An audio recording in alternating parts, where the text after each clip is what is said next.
Selamat malam, Shalom.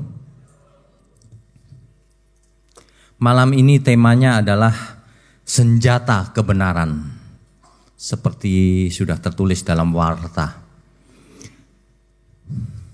Setiap kita harus ingat bahwa pemberontakan Lucifer di surga itu berakibat dibuangnya Lucifer dan malaikat-malaikat pengikutnya ke bumi. Dibuangnya ke bumi, bukan ke planet yang lain. Menjadi musuh abadi manusia dan musuh surga sampai zaman berakhir nanti, sampai Tuhan Yesus datang yang kedua kali. Itulah musuh abadi manusia sampai hari ini. Cuma sayangnya zaman sekarang orang tidak terlalu menganggap serius. Bahkan sebagian berkata setan itu tidak ada katanya. Bahkan orang gereja, orang Kristen sendiri tidak memperhatikan hal itu. Padahal itulah satu-satunya musuh kita yang abadi. Dan manusia diciptakan oleh Tuhan Yesus. Itu jelas tujuannya. Yaitu untuk menaklukkan bumi ini. Kalau kita baca Kejadian 1 ayat 26, bisa ditampilkan. Kejadian 1 ayat 26. Ringkasnya saja begini. Manusia diciptakan menurut gambar dan rupa Allah. Selem demut. Tentu itu tujuannya luar biasa, tidak asal-asalan. Serupa dengan penciptanya. Artinya ada kemungkinan menjadi sempurna. Tuntutannya besar. Manusia diciptakan serupa, segambar dengan penciptanya. Untuk apa? Untuk berkuasa atas seluruh bumi. Kalau dibaca nanti lengkapnya begitu. Berkuasa atas seluruh bumi. Padahal kita tahu di bumi ada unsur-unsur yang kelihatan dan unsur-unsur yang tidak kelihatan. Yang kelihatan kita bisa atur. Bumi yang belum teratur pertama kali diciptakan bisa diatur oleh manusia. Tetapi yang tidak kelihatan ini, itulah Lucifer yang dibuang ke bumi dan malaikat-malaikatnya. Ini harus ditaklukkan oleh manusia. Ini harus ditaklukkan. Jadi sebenarnya manusia disetting dari awal menjadi penguasa di bumi. Menjadi penguasa di bumi. Menjadi manajernya.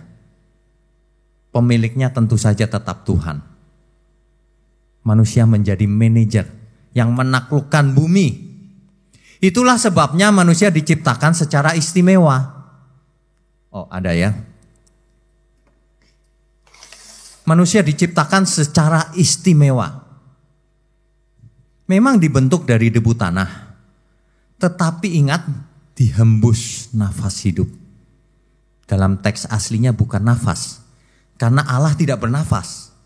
Kan Allah tidak bernafas menghembus seperti kita. Bukan. Dalam teks aslinya itu adalah nismat hayim. Itu adalah roh Allah sendiri yang dihembus. Roh Allah menjadi rohnya manusia.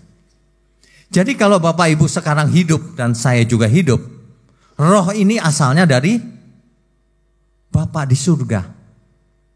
Dan itu luar biasa, tapi tidak disadari oleh banyak orang. Manusia dengan demikian dijadikan makhluk hidup. Kalau makhluk itu hidup artinya punya pikiran, punya perasaan, punya kehendak. Kehendaknya kehendak sendiri atau kehendak yang disetir oleh sesuatu. Kehendak sendiri. Manusia diciptakan menaklukkan bumi, bukan dijadikan robot biologis. Ingat itu. Manusia bukan robot. Manusia hidup. Dan faktanya, setiap ciptaan yang mempunyai roh, rohnya asalnya dari Bapa. Dan ciri-cirinya, dia punya kehendak sendiri. Karena sesuatu baru disebut hidup, kalau dia bisa mempunyai kehendak sendiri.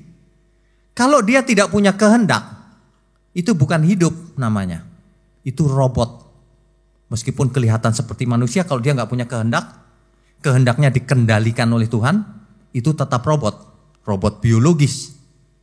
Tapi faktanya tidak demikian. Manusia itu diciptakan dengan agung oleh Tuhan. Kejadian 1 ayat 31, Tuhan berkata begini. Tuhan mengevaluasi seluruh ciptaannya, lalu Tuhan berkata, semuanya itu sungguh amat baik.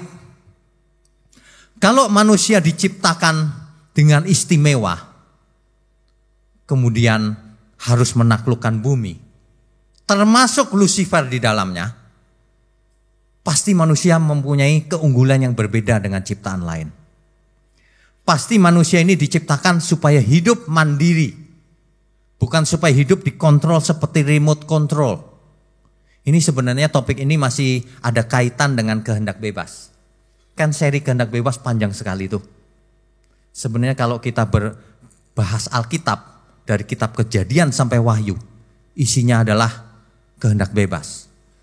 Jadi kalau ada teologi yang tidak setuju dengan kehendak bebas, teologi itu perlu diragukan sebenarnya. Kan ada teologi yang berkata manusia dikendalikan oleh Roh Kudus. Seakan-akan rohani, seakan-akan.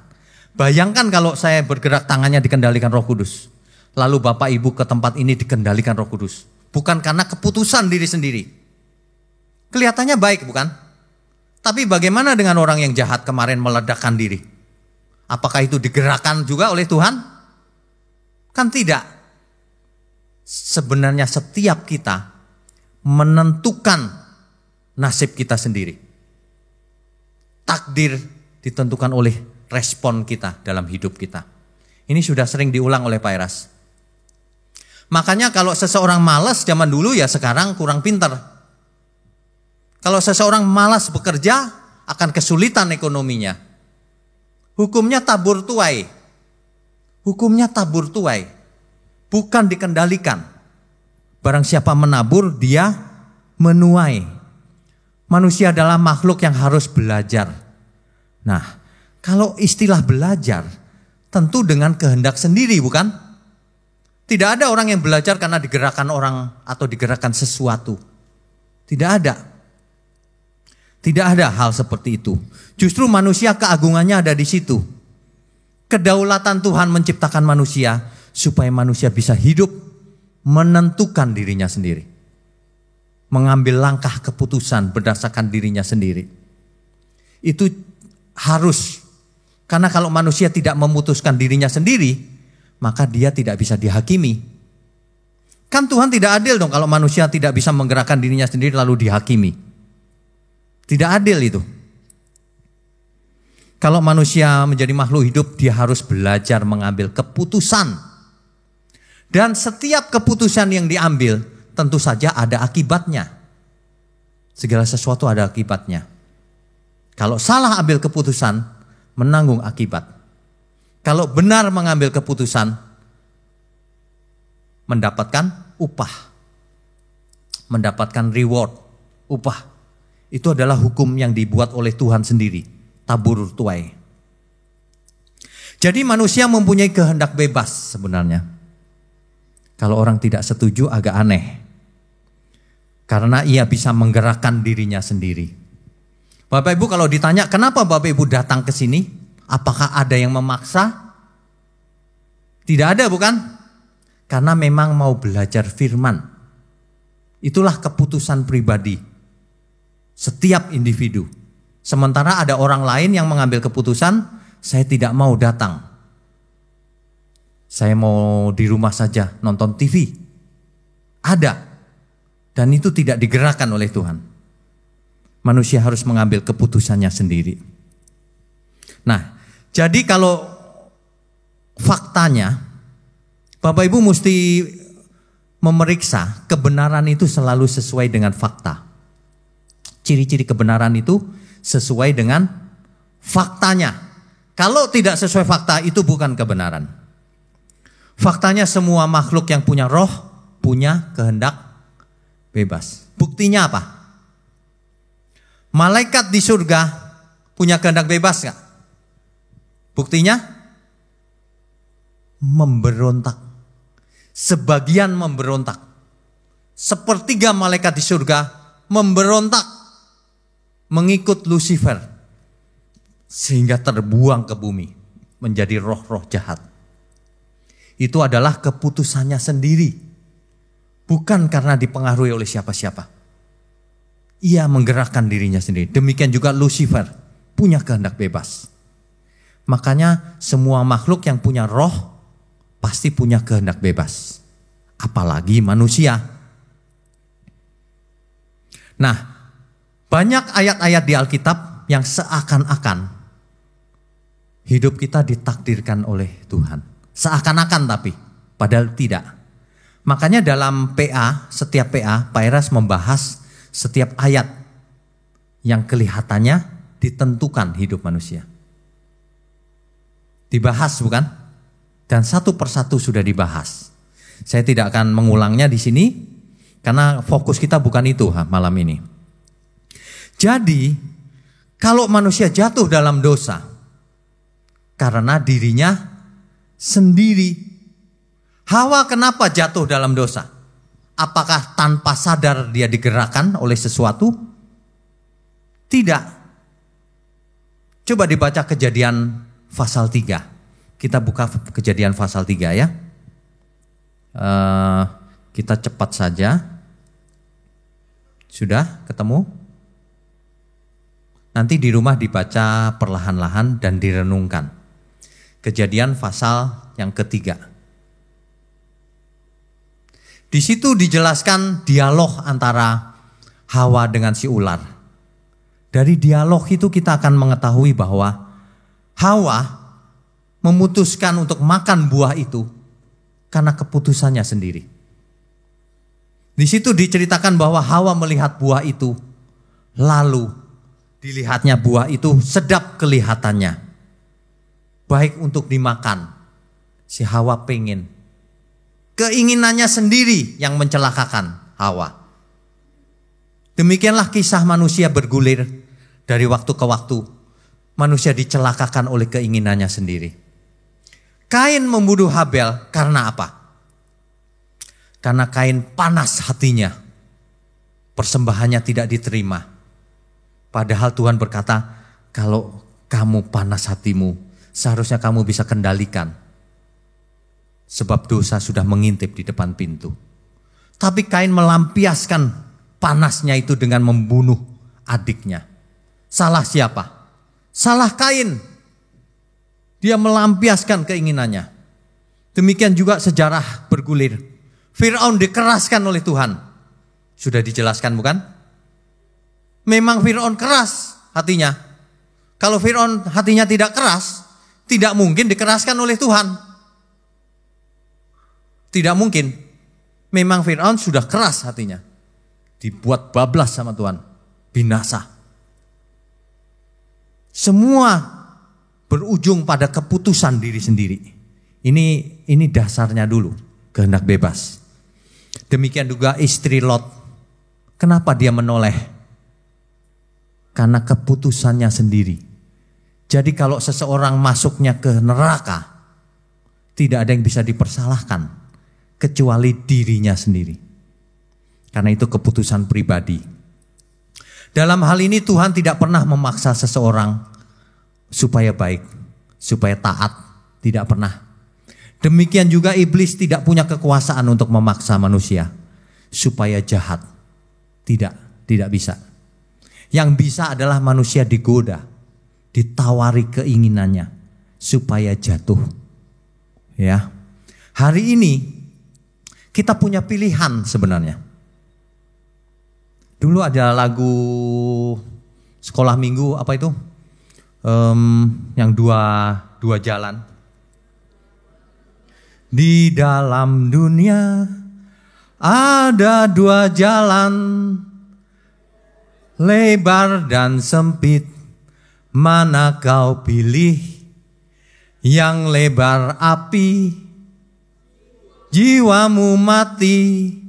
Tapi yang sempit, jiwa berglori. Tapi yang sempit, jiwamu hidup. Tapi yang sempit, hidupmu kekal. Kalau kita pilih jalan yang sempit, yang Tuhan bilang, berusahalah kamu masuk pintu yang sempit itu. Nanti akan masuk ke kebenaran. Banyak orang gak mau hidup susah. Maunya hidup senang-senang sendiri. Maunya menikmati hidupnya sendiri. Itu adalah jalan yang lebar.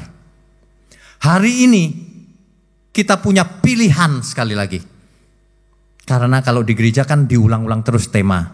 Sebenarnya kalau Bapak Ibu perhatikan ya, khotbah di gereja dari zaman dulu, gereja apapun, kalau gerejanya benar tentu saja,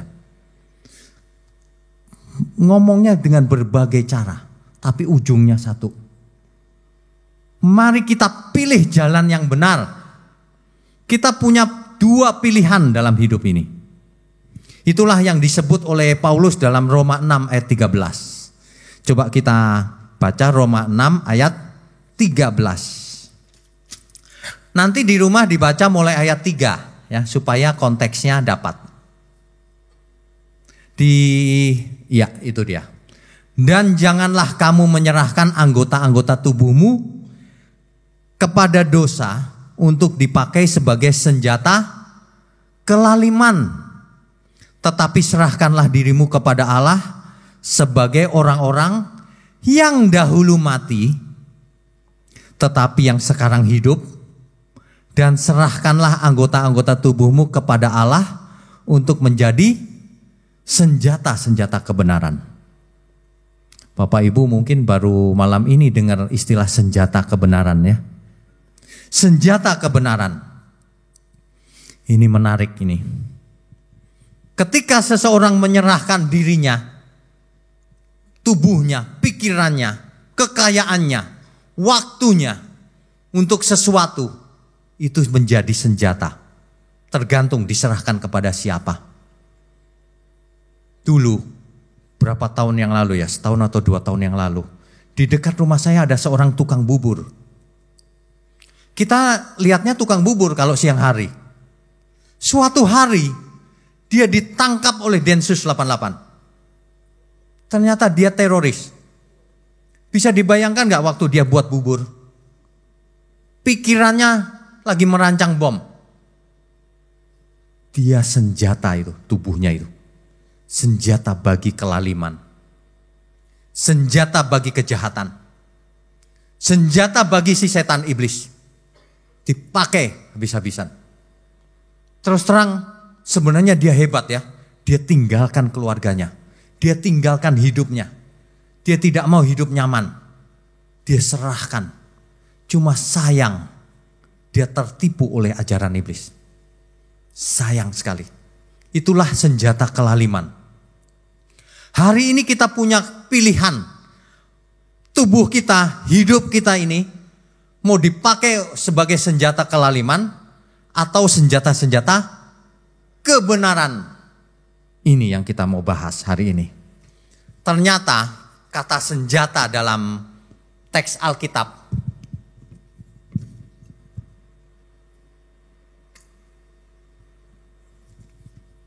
senjata kelaliman, senjata kebenaran itu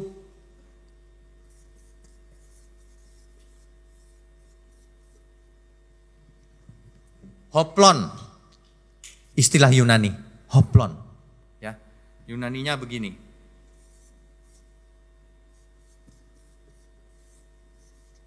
Hoplon, artinya kalau kita lihat kamus, artinya yang pertama adalah weapon, yaitu senjata. Yang kedua artinya adalah tool. Tool itu apa? Alat ya.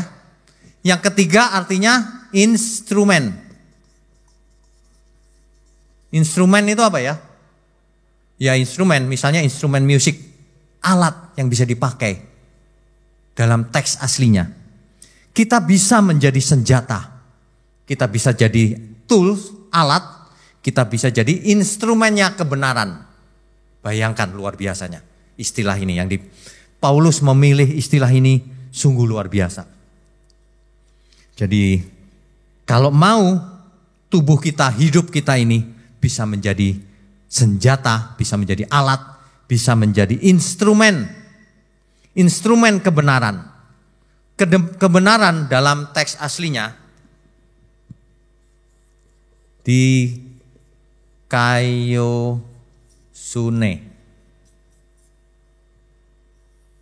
Di kaiosune.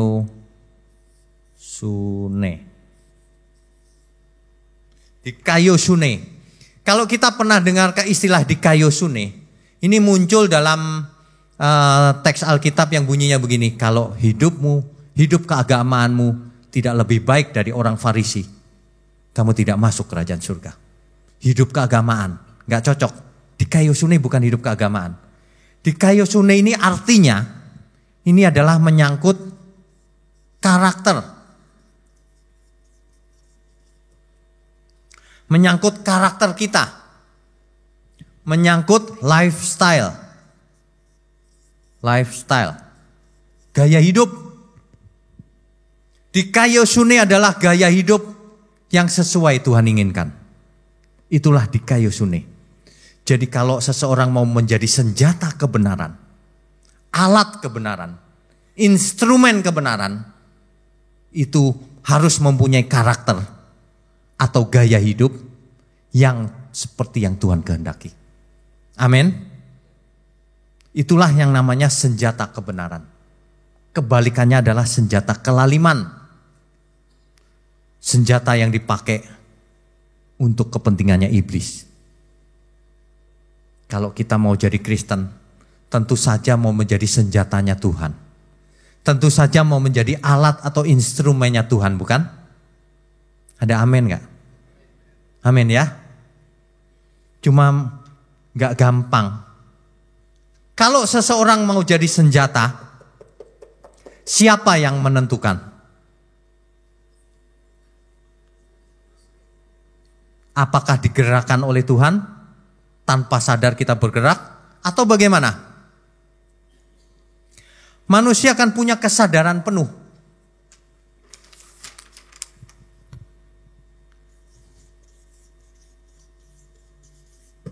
Manusia faktanya punya kesadaran. Jadi kalau mau jadi senjata kebenaran, gak gampang. Arahkan semua hidup kita untuk hal itu. Semuanya, jangan pernah buang-buang waktu mulai malam ini. Mulai hari ini jangan pernah buang waktu. Hal-hal yang tidak perlu, tidak usah dilakukan. Ada orang bertanya sama saya, Pak, apakah saya kalau diundang ulang tahun orang itu datang ya Pak? Orang itu gak mau ke gereja, maunya hura-hura. Langsung saya jawab, gak usah datang. Buang waktu. Kecuali kalau orang itu mau bertobat, boleh kita luangkan waktu. Supaya banyak orang selamat. Jangan buang-buang waktu. Percuma. Efisienkan waktu yang kita punya. Semuanya milik Tuhan, jangan dibuang-buang. Manusia punya kesadaran. Perhatikan, kalau manusia punya kesadaran, ini hubungannya adalah kehendak bebas. Kalau manusia punya kehendak bebas, maka segala perbuatannya bisa dihakimi. Betul ya? Kalau nggak punya kehendak bebas, boleh nggak dihakimi?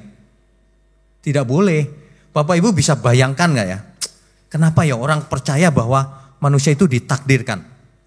Ada yang percaya loh, orang Kristen. Coba ya, perhatikan. Yudas bisa-bisanya dikatakan ditentukan. Yudas ditentukan.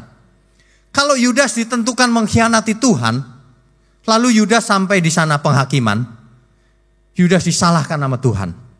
Yudas, kamu bersalah. Lalu Yudas bingung. Tuhan, salahku apa? Kamu mengkhianati aku. Lalu Yudas jawab lagi. Kan Tuhan yang menentukan. Diam kau. Tuhan gak mungkin begitu. Tuhan itu pribadinya agung, luar biasa. Gak mungkin. Masa Yudas digerakkan, ditakdirkan begitu? Tidak mungkin. Itu karena keputusannya sendiri. Itu karena keputusannya sendiri. Ya. Jadi kalau Bapak Ibu setiap Jumat datang ke tempat ini, itu keputusan yang benar. Itu bukan digerakkan, bukan takdir. Sebab kalau itu takdir, dunia panggung sandiwara. Dunia bukan panggung sandiwara. Alkitab berkata dunia ini panggung pertandingan. Setiap orang harus ikut pertandingan yang diwajibkan. Barang siapa menang, barang siapa menang di kitab Wahyu banyak. Barang siapa menang, ia akan kujadikan soko guru di bait Allah. Barang siapa menang, akan kuberikan kuasa. Barang siapa menang, ia akan jadi anak-anakku. Aku akan menjadi Allahnya. Barang siapa menang, seperti aku menang. Dan seterusnya. Kalimat-kalimat itu sebenarnya sudah jelas. Ayo, kamu kerjakan. Ayo, berusaha. Kerahkan seluruh hidupmu. Itu sudah jelas sebenarnya kalimat itu. Jadi kehendak bebas itu sudah jelas. Kalau orang tidak percaya ada kehendak bebas, kenapa kau ke sini? Apakah itu tanpa sadar digerakkan? Kan tidak. Kebenaran itu sesuai dengan fakta. Ingat itu. Faktanya kita semua punya kesadaran. Faktanya hakikat Allah itu adalah kasih. Cinta kasih. Bisa nggak muncul cinta kasih yang tulus? Kalau seseorang tidak punya kesadaran, dia digerakkan oleh sesuatu. Bisa punya cinta? Tidak. Tidak mungkin Tuhan menggerakkan seseorang supaya mencintai dia. Tidak mungkin. Itu bukan cinta yang tulus. Tuhan mau manusia mencintai Tuhan. Dengan keputusannya sendiri. Dengan tulus, setulus-tulusnya. Itulah cinta sejati. Itulah cinta yang tulus. Makanya Tuhan kasih kehendak bebas. Supaya dengan kehendak bebas itu, ada manusia yang memberontak. Silakan, memang kamu bukan anakku. Tapi yang datang kepadaku, itulah anak-anakku. Amin. Jelas ya. Jadi kehendak bebas itu harga mati. Enggak perlu didebatkan. Kalau orang enggak setuju ya enggak usah. Ya enggak usah apa. Wong buktinya jelas kok. Kita nggak pakai ayat aja sudah jelas. Kita hidup ini bisa melawan Tuhan, bisa mengasihi Tuhan. Pilihan ada di tangan kita masing-masing. Yang menjadi masalah adalah orang Kristen merasa sudah mengasihi Tuhan. Ini yang bahaya. Ini yang bahaya. Banyak orang disuruh bertobat susah. Kalau ke gereja masih gampang. Karena bertobat itu bukan ke gereja loh. Bertobat itu di kayu sune. Bertobat itu karakternya, lifestyle-nya berubah. Lifestyle berubah itu bukan tadinya gak ke gereja lalu ke gereja. Belum cukup. Berubah total. Lifestyle, cara berpikirnya dan sebagainya. Buktinya nanti apa? Buktinya nanti orang-orang di sekeliling kita. Apakah orang yang dulu menjauh sekarang sudah mendekat? Atau makin menjauh. Kalau anak Tuhan harusnya didekati sama orang-orang benar ya. Kalau orang gak benar ya memang gak betah dia sama kita. Tapi kalau orang benar harus makin senang mengelompok. Bersekutu bersama. Bersekutu bersama. Makanya jangan sibuk oleh diri sendiri. Banyak orang sibuk banget sama diri sendirinya. Ada orang yang pernah cerita sama saya ya. Mobil kalau keserempet kan baret ya pasti ya. Ini enggak loh. Dia mau ngecat mobil sendiri. Dengan cat kapal terbang katanya. Supaya kalau ketabrak enggak lecet. Seharian dia ngecat kapal terbang. Mobil maksudnya. Mobilnya. Aduh. Seharian dia ngecat. Tapi ke gereja enggak mau. Ini dia. Banyak orang berpikir begini, tapi saya enggak jahat Pak. Tapi saya enggak jahat. Kan pilihannya ada dua. Pilihan manusia cuma dua kok. Menjadi alat atau senjata kebenaran. Atau alat kelaliman. Pilihannya cuma dua. Nanti kalau dibaca di kitab Roma itu ya, nanti akan jelas bahwa setiap orang yang dibaptis, itu sama dengan kematian dalam Tuhan Yesus. Kalau kematiannya sama dengan Tuhan Yesus, maka bangkit bersama Tuhan Yesus. Kalau bangkit bersama Tuhan Yesus, maka hidupnya adalah hidup yang baru, yang lepas dari dosa. Artinya kalau orang tidak lepas dari dosa, dia belum hidup baru. Dia belum menjadi alat kebenaran atau senjata kebenaran. Ada orang yang, saya tidak jahat Pak, bukan ini, saya bukan teroris, saya biasa-biasa saja. Ketika seseorang tidak memilih, sama dengan memberontak. Karena Tuhan setting setiap kita harus memilih. Disetting supaya jadi penguasa di bumi. Ketika Tuhan Yesus datang supaya jadi anak-anak Allah. Supaya banyak orang diselamatkan. Bukan supaya banyak orang mati. Supaya banyak orang diselamatkan. Itulah alat atau senjata kebenaran. Supaya banyak orang yang tidak mengerti kebenaran jadi mengerti. Bayangkan kalau ibu-ibu berteman dengan tetangga ngobrol-ngobrol, bawa ke sini. Itu senjata kebenaran. Satu jiwa itu sangat berharga di surga. Tapi berapa jiwa pun tidak berharga kalau dia masuk neraka. Maka kita harus hidup menjadi senjata kebenaran. Masalahnya adalah ketika seseorang mau menjadi senjata kebenaran, itu kan di mulut. Mau berubah gak Bapak Ibu? Mau bertobat gak? Bapak Ibu mau bertobat? Amin. Saya pernah cerita ya, bahwa ada suatu survei. Seseorang yang dikumpulkan, semua orang yang sakit jantung. Sudah mampet 90% lebih. Artinya sebentar lagi mampet bisa mati loh. Karena sudah kesakitan. Sudah sangat sakit dadanya. Dikumpulkan rame-rame, lalu ditanya, apakah saudara mau sembuh? Jawabannya, ya iyalah, siapa yang mau mati? Saya mau sembuh Pak. Oke, kalau mau sembuh, kita ajarin. Serius? Serius. Kalau gitu kita ajarin, pola hidupnya dirubah. Lifestyle-nya harus dirubah. Lalu diajarin cara makannya, cara tidurnya. Susah banget tuh. Lalu setelah semua mengerti, boleh pulang. Pulang ditemani oleh pencatat. Ini kan penelitian ilmiah nih. Pencatat. Pulang. Dicatat gaya hidupnya berubah apa enggak. Dari 100 orang yang berubah cuma 5 orang. 95 orang tidak berubah sama sekali. Apa yang terjadi? Sebulan kemudian mati semua. Yang 5 orang selamat. Judul penelitiannya adalah berubah, change, atau die. Berubah atau mati? Gak berubah mati. Tapi ternyata manusia buandal banget loh. Dengan keadaan sakit. Sakit banget dadanya. Masih gak berubah juga. Makannya masih kepala babi. Makannya masih kambing. Duren. Kok bisa ya? Bisa, faktanya begitu. Saya sering menghadapi orang-orang seperti itu.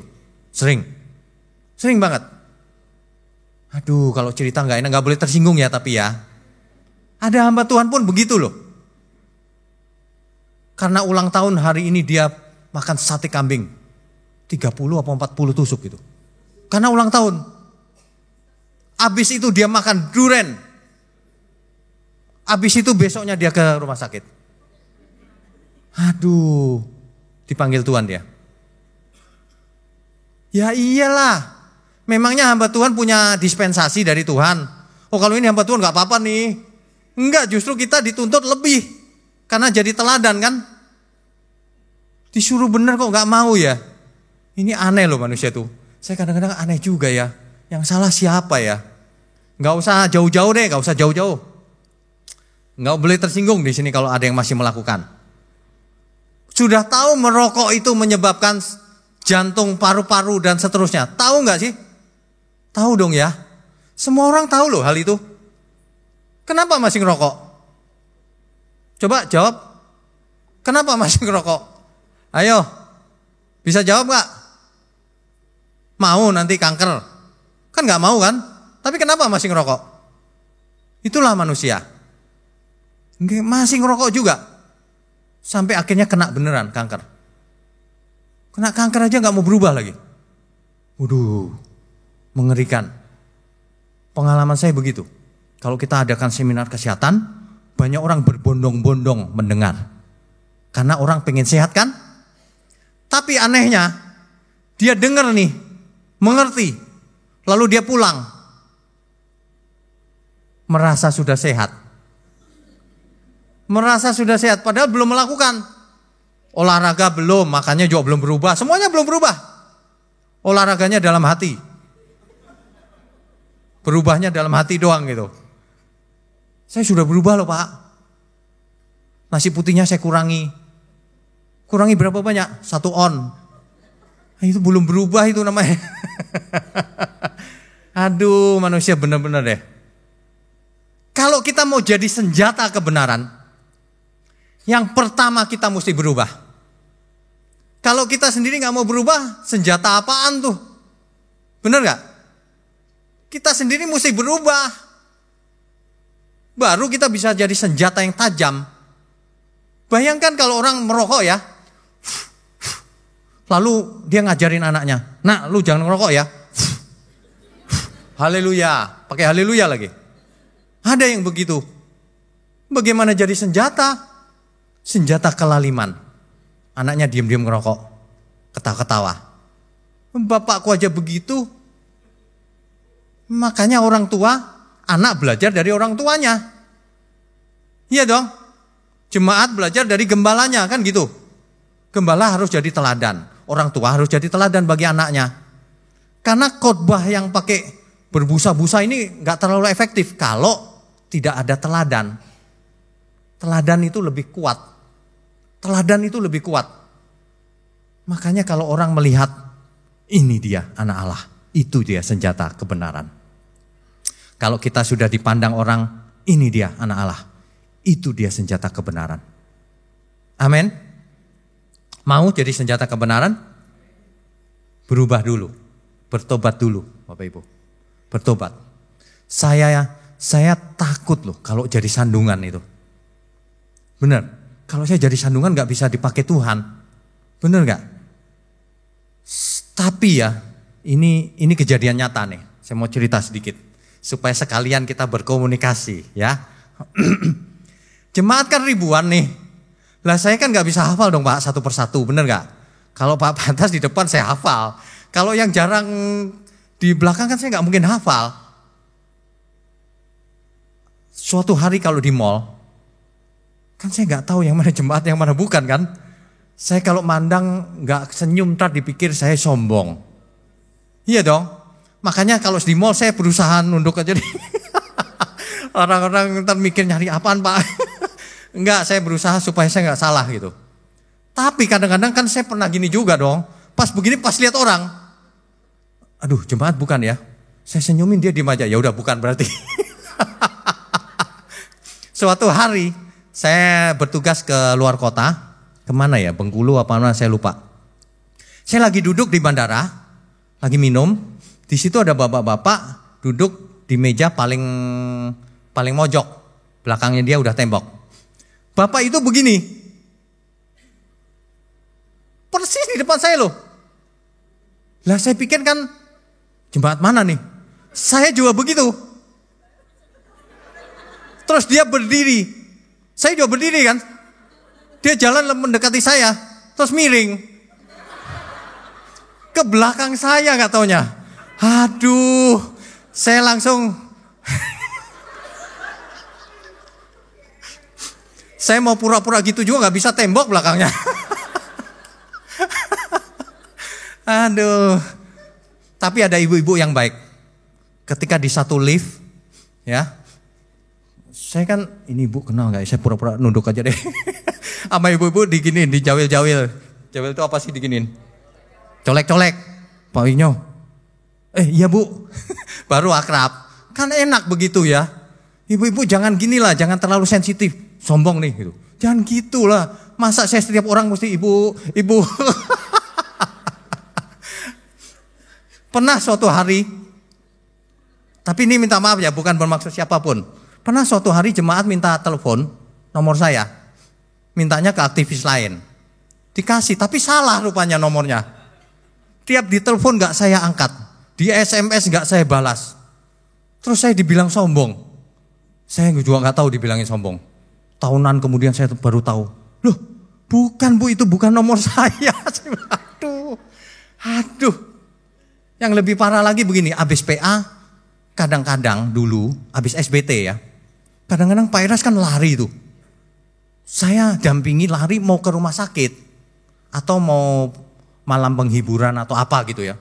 Lari kan, Pak Iras kan kenceng tuh larinya. Loh saya juga kenceng dong. Di tengah jalan jemaat, Pak Winyo, saudara saya kanker, tolong. Iya Bu, oke. Ibu catat nomor saya. Catat sekarang, saya soalnya mesti buru-buru. Dicatat sama dia. Udah. Bener Bu catatannya, bener. Nanti ibu SMS saya akan telepon. Sederhana ya. Sudah, gak ada SMS loh. Gak ada SMS. Hari Minggu ada orang ngomong sama saya. Pak Winyo dibilang sombong sama ibu mertua lagi. Ada ibu-ibu jemaat. Oh iya, yang mana ya? Nah ini aktivis juga begitu. Mestinya aktivis kalau ketemu jemaat dicatat, ibu namanya siapa, nomornya berapa, kan gitu ya. Meskipun jawabannya, udah Pak Winyo udah tahu. Ya siapa tahu saya nggak tahu. Dicatat, saya tanya, nomornya berapa? Oh saya nggak nyatet. Lah terus bagaimana saya hubunginya? Tapi ibu itu, Pak Winyo itu begitu tuh, gak mau nolongin saya. Gimana nolonginnya? Saya gak punya nomor telepon. Suka begitu. Saya sekarang takut loh.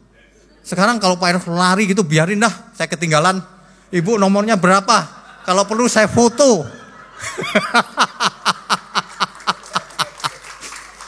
Kalau perlu kita selfie bareng dulu. Biar gak kelewatan ya. Jangan jadi sandungan Bapak Ibu. Jangan jadi sandungan. Sebab kalau kita jadi sandungan, kita gak efektif sebagai senjata kebenaran. Kita gak bisa efektif. Nanti ngomong sama saudara bilang, lu ngomong doang, pelit tapi kayak gitu-gitu. Jangan, ya. Amin. Mau berubah ya Bapak Ibu ya. Aduh, senjata kebenaran ini, Paulus ini luar biasa loh. Makanya kalau orang gak mendalami dengan benar ya, sayang. Makanya Bapak Ibu yang pertama nih, ciptakan suasana surga. Dimanapun kita ada, ciptakan suasana surga. Supaya kita efektif. 1, ciptakan suasana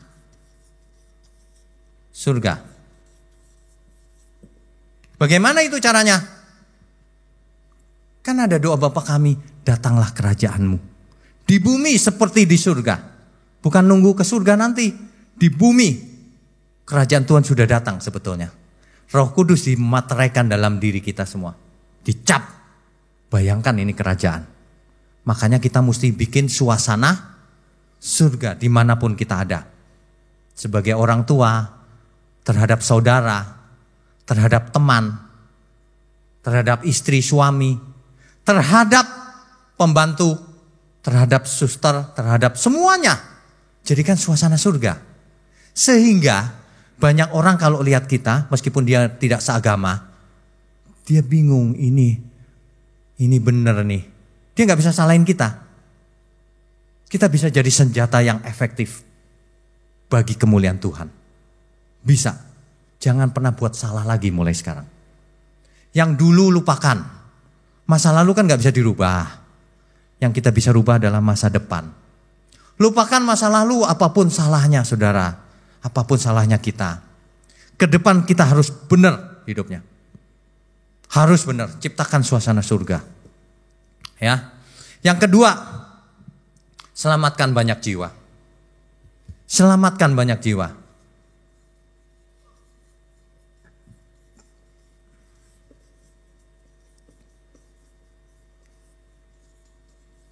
Gimana caranya, Pak? Minimal Bapak Ibu bukannya disuruh khotbah di mana gitu, bukan. Minimal orang-orang dekat kita dulu. Orang-orang dekat kita, kalau bisa diajak ke sini, diajak ke sini. Kalau nggak bisa dibagiin renungan. Kalau nggak bisa ditunjukin di internet, ini loh websitenya. Kalau nggak bisa juga minimal kita baikin dia. Supaya dia suatu hari kalau ada masalah datangnya ke kita. Kalau datangnya ke kita lebih enak diarahkan. Supaya hidup benar. Supaya kita sebagai senjata itu tajam, efektif. Senjata kebenaran. Sehingga orang yang datang digarap, benar dia. Selamatkan banyak jiwa. Tentu saja kita sendiri harus selamat. Baru bisa efektif menyelamatkan banyak jiwa.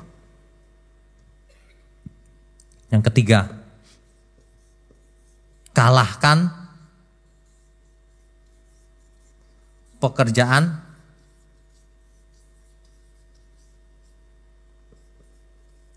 kegelapan. Kalau ada orang yang ngajarinya salah, kasih tahu salah itu. Yang benar begini, Tuhan kita tidak seperti itu, Tuhan kita seperti ini. Kasih tahu, kita itu alatnya Tuhan loh. Ingat ya, senjata atau alat atau instrumen. Instrumen kebenaran. Jangan main-main loh. Kita disetting supaya jadi instrumen kebenaran. Yang membawa semua orang pada seluruh kebenaran. Untuk itu tidak bisa asal-asalan. Tidak bisa asal-asalan. Untuk itu harus segenap tenaga. Segenap hati. Kalau Alkitab berkata kasihlah Tuhan Allahmu. Memangnya itu untuk siapa? Untuk kepentingan siapa? Kasihlah Tuhan Allahmu. Itu untuk kepentingan siapa? Emangnya Tuhan pengen gitu kita mengasihi? Itu untuk kepentingan kita sendiri. Yang butuh Tuhan kita, bukan Tuhan butuh kita. Jangan dibalik ya. Kita membutuhkan Tuhan, bukan Tuhan membutuhkan kita. Makanya jangan dibolak-balik. Kalau kita hidupnya mau efektif, niat saja tidak cukup.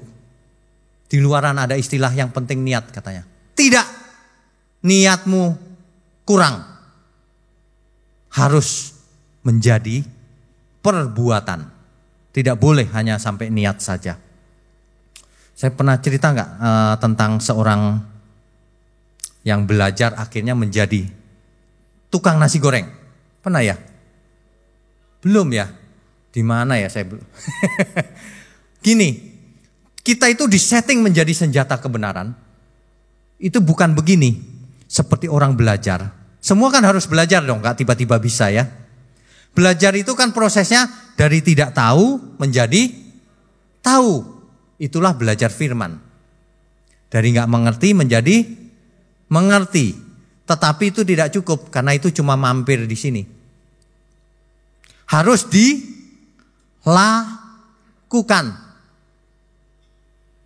Waktu melakukannya pertama kali masih belajar.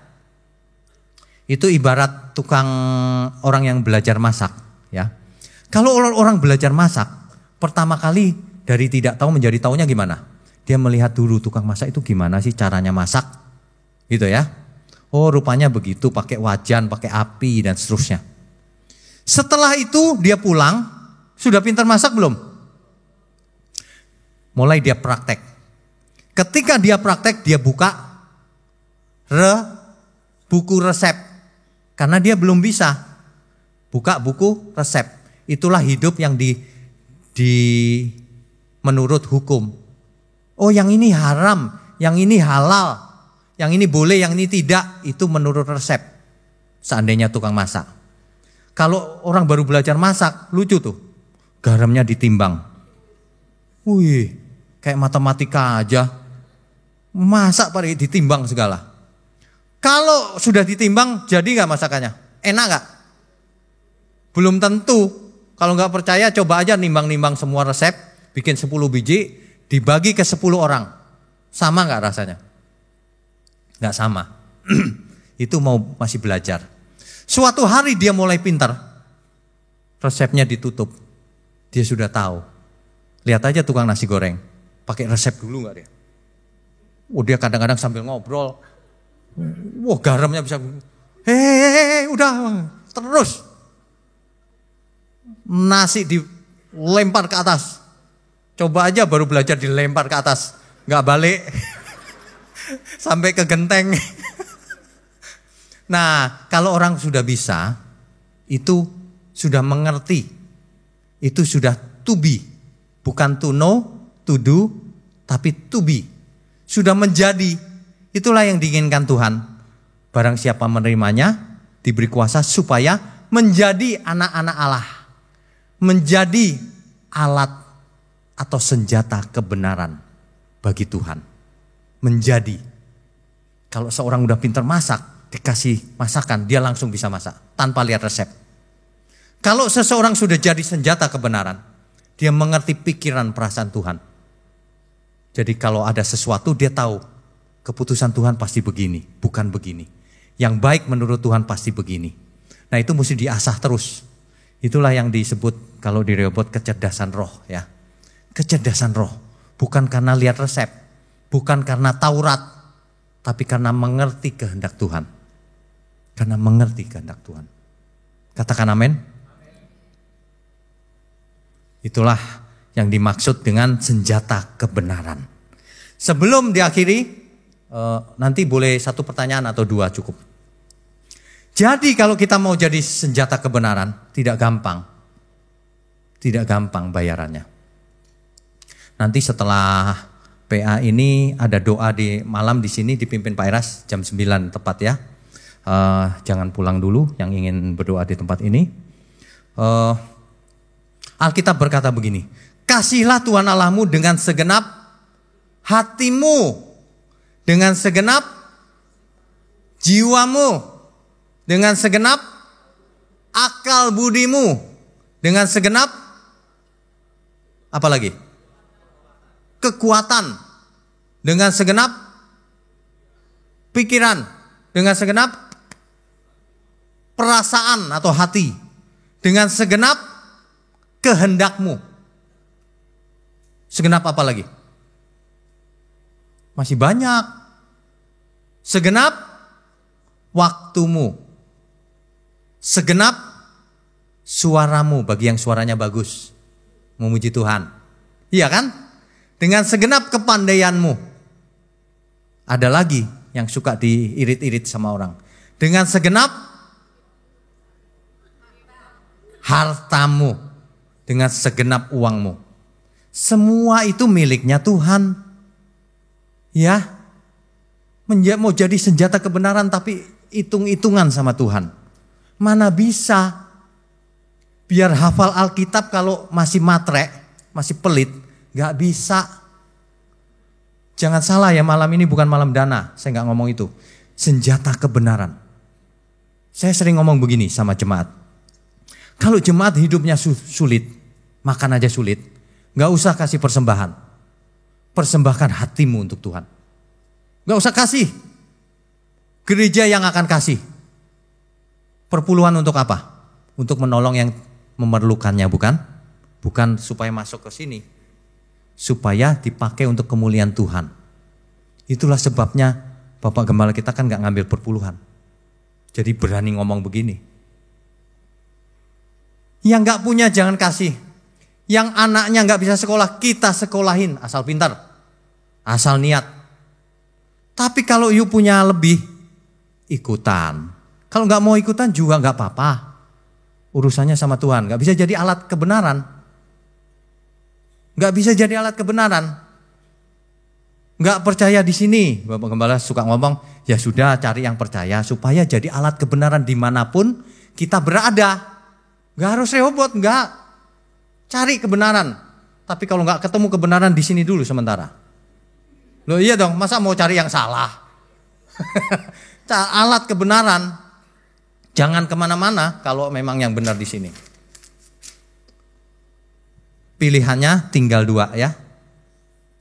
Silahkan dipilih. Kehendak bebas. Mau pilih kebenaran, mau jadi alat kebenaran, kerahkan semua yang ada. Kerahkan seluruh sumber daya yang ada. Jangan hitung-hitungan sama Tuhan. Semua itu milik Tuhan. Lagi pula, saya mau kasih tahu. Kalau seseorang, ini gak logis banget loh orang-orang ini. makin kaya makin pelit. Gak logis. Kalau seseorang gajinya 10 juta, ini misal ya, maaf ya. Maka 10%-nya berapa? 1 juta. 1 juta kan kecil, yang sisanya 9 juta. Betul gak? Kalau orang punya perusahaan dapatnya 10 miliar setahun, mestinya berapa? Minimal 10 M per puluhan kan? Padahal di sini diajarkan bukan perpuluhan, segenap hidupmu. Banyak orang mengartikan itu kalau gitu nggak ada perpuluhan. Ya ini pelit nih namanya. Ya nggak apa-apa, ini bukan soal duit kok sebenarnya. Ini soal karakter. Kan ini masih 90. Kalau nggak mau ngasih apa-apa nggak apa-apa. Ininya yang kecil aja. Tuhan aku mau dapatnya 100.000 aja Tuhan sebulan. Nah udah nggak usah ngasih apa-apa. Kan nggak begitu ya. Kita udah jauh ngomongnya senjata kebenaran. Mesti dewasa. Mesti dewasa. Semua yang kita punya milik Tuhan. Semua yang kita punya milik Tuhan. Katakan amin. Ya. Meskipun tidak dikasih ke gereja, itu pun milik Tuhan. Amin. Iya. Karena kita bukan mau cari dana, ngumpulin dana. Apalagi malam ini. Bukan. Ini mau PA. Oke, amin. Beri kemuliaan untuk Tuhan.